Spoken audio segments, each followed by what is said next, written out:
watching this free video tutorial from Purplevelvet.com. If you are interested in learning Corona for Cinema 4D fundamentally, please make sure to check out our comprehensive Introduction to Corona for Cinema 4D course, which is a massive 8-hour-long course in which we explore all the aspects of Corona for Cinema 4D thoroughly. Welcome folks, it's Kamel Khezri here from Purplevelvet.com, and in this lesson we learn how to create realistic fabric shaders in Corona for Cinema 4D. You can download the project files for this lesson down below in the description. I'm going to open up the node editor and create a new Corona material and assign it to the fabric geometry.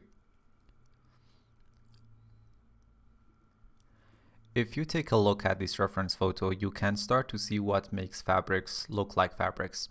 Look how the faces or polygons that are parallel to our viewing direction are darker, and the perpendicular faces to our viewing direction become fuzzier and brighter. If you can simulate this, you can get realistic fabric shaders in Corona. First, we try to create a Purplevelvet shader in its simplest form, then we add more and more details as we go. To simulate that described attribute of fuzziness and brighter colors at glancing angles, we can start with a Cinema 4D Fresnel map. So add one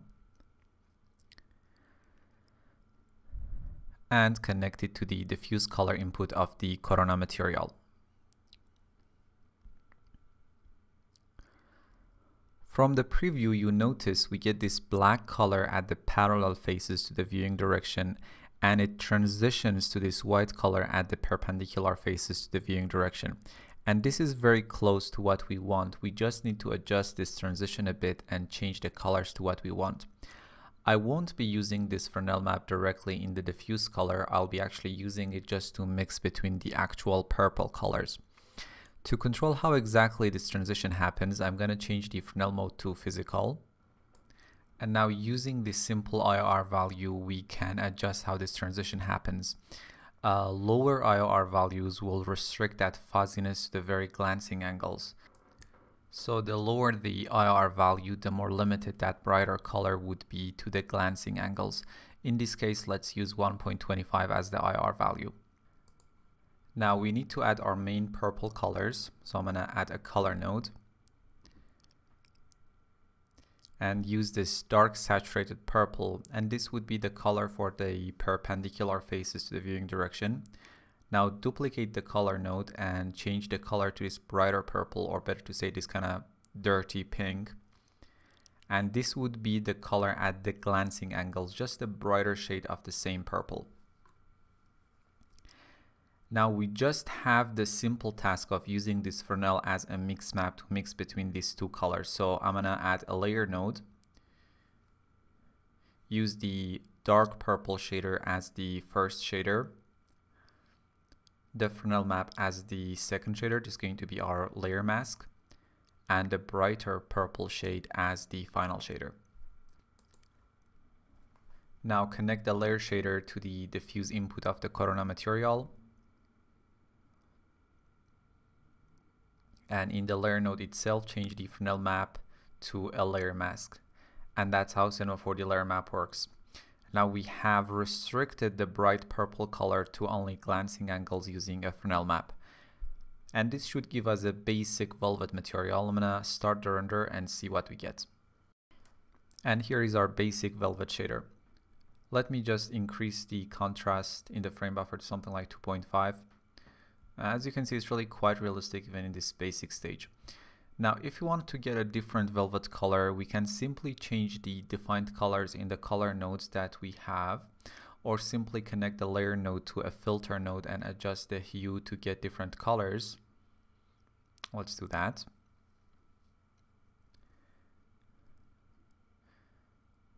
In this case, let's set the hue shift to 237 degrees and increase the saturation to around 20%. Now just connect the filter node to the diffuse color.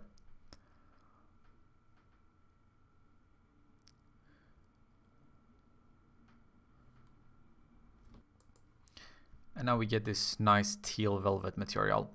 The problem with the filter node is that Corona doesn't play quite nicely with it sometimes. So what you can do instead is to connect the layer node to the diffuse color again and instead add a hue, saturation, lightness effect on top of all the layers. So this won't add any new nodes. I'm going to just change the hue to something like negative 127 degrees and saturation to something like 15%. And this will basically do the same thing, but a bit more easier. Now let's see what we get. And there you have it. For now, let me just delete the filter node and disable hue, saturation, lightness effect in the layer node as well. Only using Fresnel we can simulate that soft, fuzzy feeling to a certain extent. To get to the next level, we need to add another layer of realism. Let me duplicate our first material and assign the new material to our fabric geometry.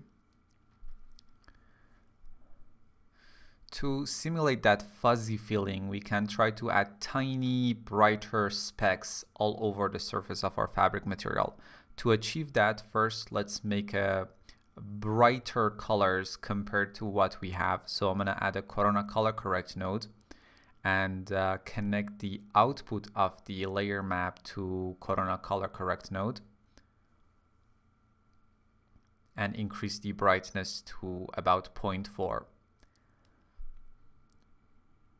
Now we basically have two resulting maps, the darker original version and the brighter one. To combine these two maps, we add another layer map. So I'm gonna connect the original layer map as the first shader and the brighter color corrected version as the second shader.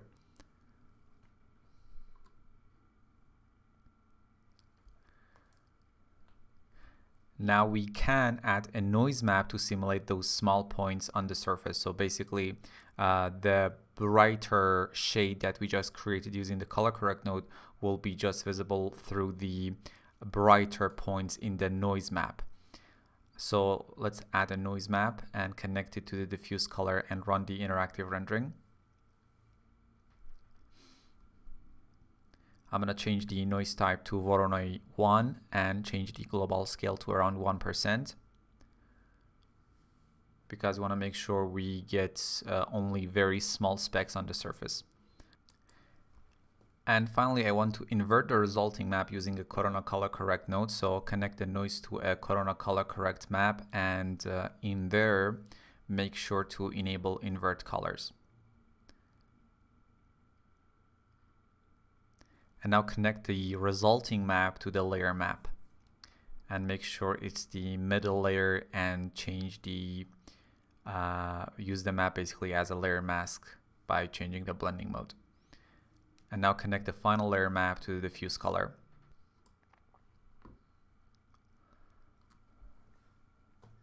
Let's quickly rerun the render and see what we get.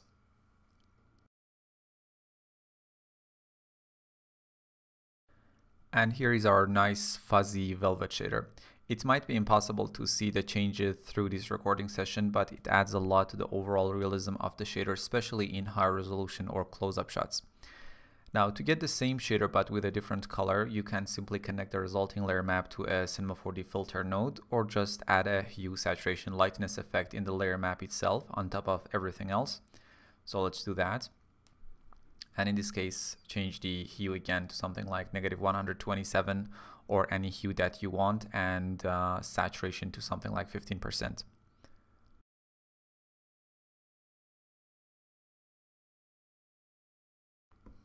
And here's our nice velvet shader. For now, let me disable the HSL effect. If we bring up the reference picture again and zoom in a tad, you notice we have this fabric pattern throughout. So let's add this as well. I'm going to duplicate the whole shader and assign the new shader to geometry.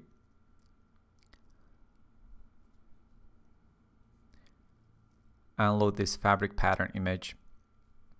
And we want to use this as the bump map basically. So connect it to the bump map input of the Corona material. And set the bump strength to around 25% for now.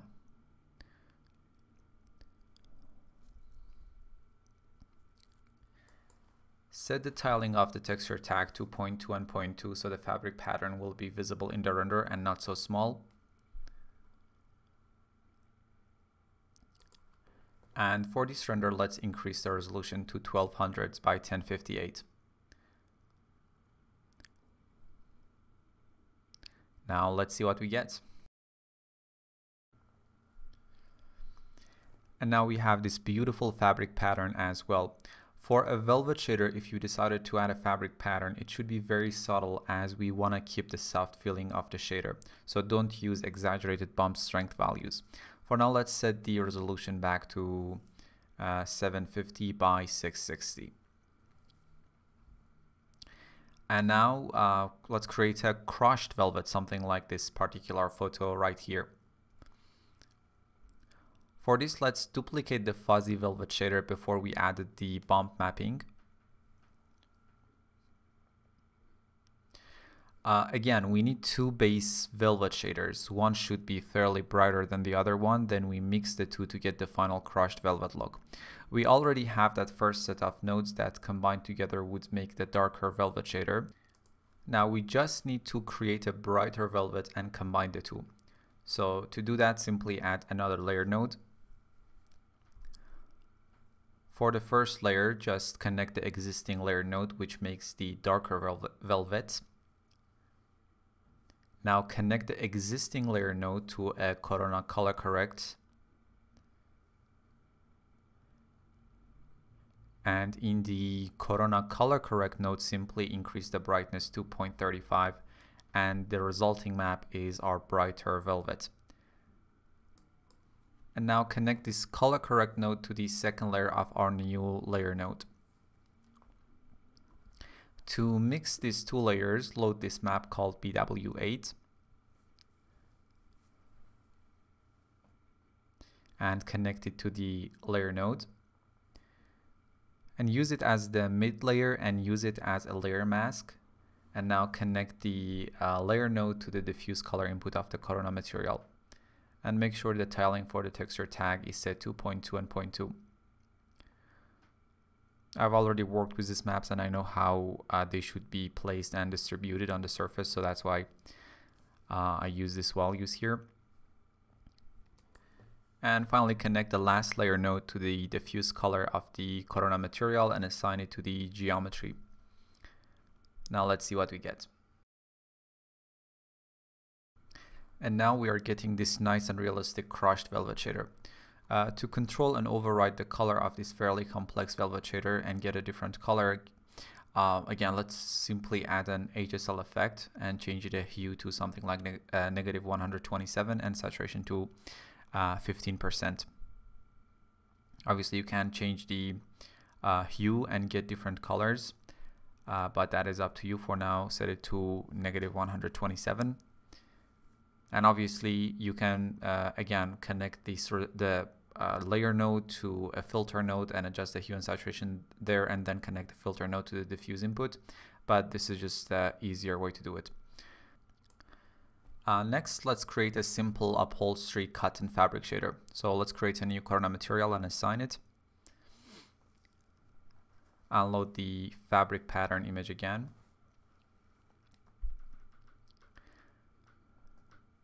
So we need a new Fresnel map to simulate that previously described attributes of fabrics. So lay one down, enable physical mode and set the IR value to around 1.25. Now add a layer node and connect the fabric pattern texture to layer 1. For the second layer, we need a brighter version of the same texture, so add a Corona color correct node and connect the texture to its input.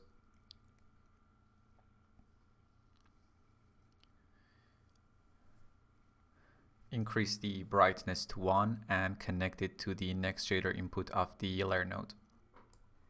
Now connect the Fresnel map to the layer node and use it as the mid layer. And basically it should be a layer mask. Now connect the resulting layer node to the diffuse color. For the bump map, simply connect the fabric pattern image to the bump input of the Corona material and set the bump strength to around 50%, as we want the bump mapping for this particular fabric type to be vivid and obvious. Now let's run the render again. Like the Velvet Shader, you can add a bit more realism using the noise map technique, but I'll leave that to you to try it on your own time. While we are here, let's create a colored version of this. Simply add a color node on top of all the layers in the layer node and change its color to this kind of reddish brown, and change the blending mode to something like add or screen in this case.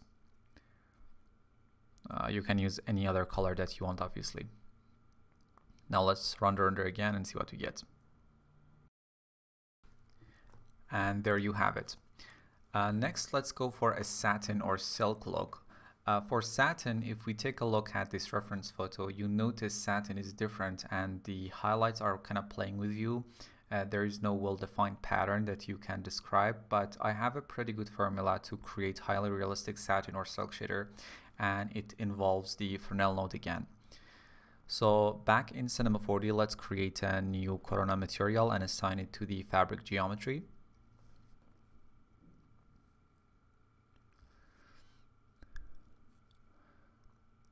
For silk or satin, first we need our Fresnel map. So let's load it and connect it to our diffuse color.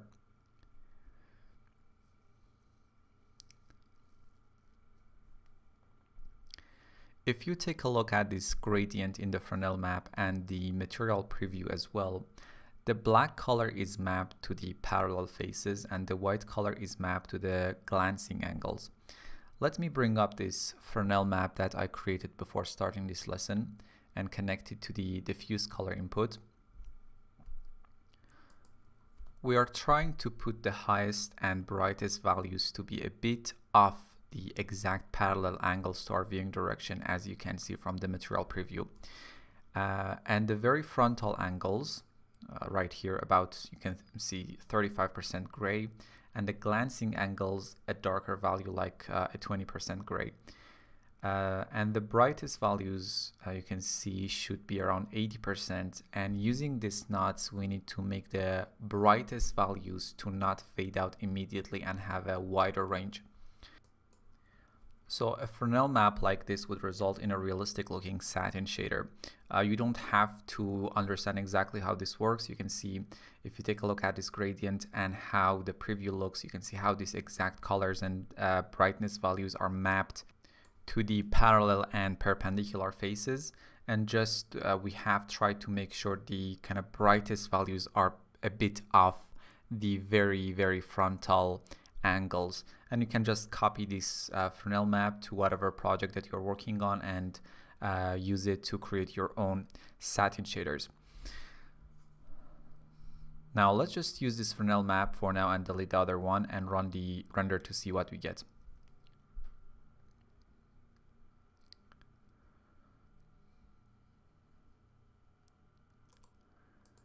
And there you have it. The next thing would be to incorporate the specific colors that we are looking for. So let's add a color node and use this saturated purple color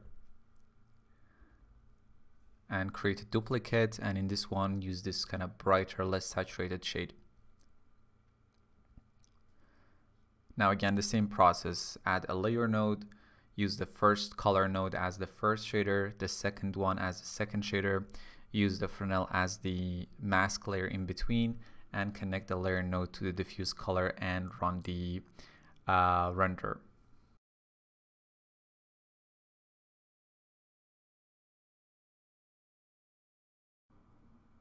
Just increase the exposure in the frame buffer to around 0.5 or 1.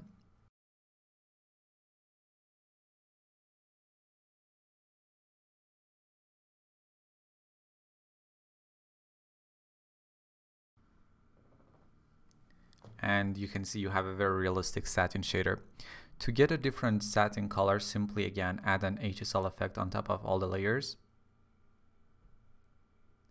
Now by simply changing the hue, you can get any satin color that you want.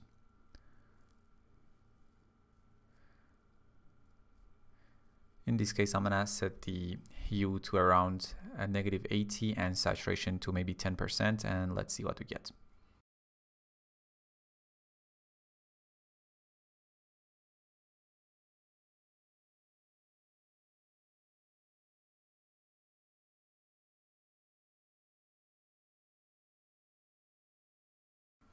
And here is our green teal satin shader. I'm going to stop the render, and for the final shader, let's create a towel shader. I'm going to create a new Corona material and assign it again. Add a Fresnel map, again, enable physical mode again, and set the IR to 1.25. Add a color node, use this darker shade of blue as the color, and duplicate the shader and this brighter shade of the same color as the second color. Again, the same process, add a layer node, the first color as the first shade, the second color as a second shader, and the Fresnel map as the third in-between shader as a layer mask.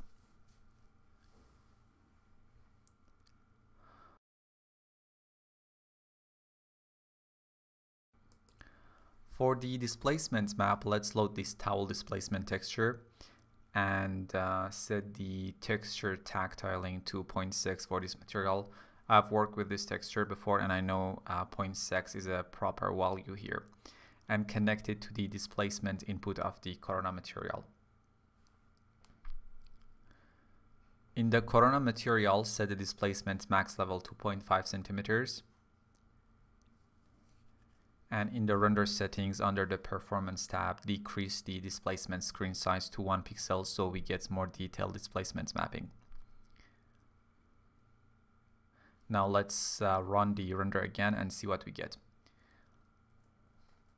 We have discussed displacement mapping thoroughly in our comprehensive introduction to Corona for Cinema 4D course, which is available on our website mographplus.com and also on our Gumroad page. And here is our towel shader. So that's about creating realistic fabric materials in Corona for Cinema 4D. Make sure to share this video and subscribe to Mograph Plus. See you next time. Thank you for watching this free video tutorial from mographplus.com. If you are interested in learning Corona for Cinema 4D fundamentally, please make sure to check out our comprehensive Introduction to Corona for Cinema 4D course, which is a massive 8-hour long course in which we explore all the aspects of Corona for Cinema 4D thoroughly.